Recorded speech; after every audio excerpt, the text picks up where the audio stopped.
It is a billion-dollar state-of-the-art venue with a major need for more shade. Now the 49ers are considering changes to Levi Stadium after this weekend's home opener. KPIX 5's Len Ramirez looks at some of the options on the table. Levi Stadium is new, modern, and largely empty on days when it should be full, like when the 49ers play. Chronicle columnist Ann Killian tweeted this photo of the crowd at the second-half kickoff, showing mostly empty seats. The photo quickly went viral. Do you remember the score at the third quarter when she took a photo?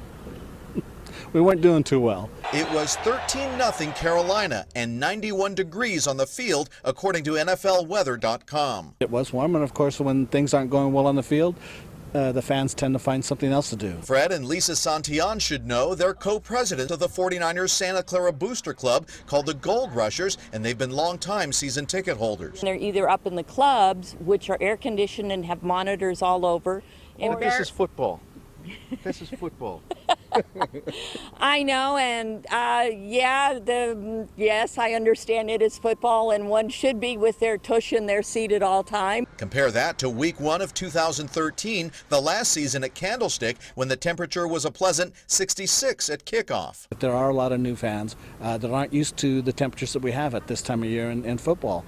The 49ers were giving out free sunscreen and water to bleached-out fans who stayed in their seats, and the team confirmed that they've hired architects to see if building some sort of shade or awnings into Levi Stadium is feasible. Winning on the field would solve it, but other than that, fans might have to just toughen up to live up to the moniker 49er faithful.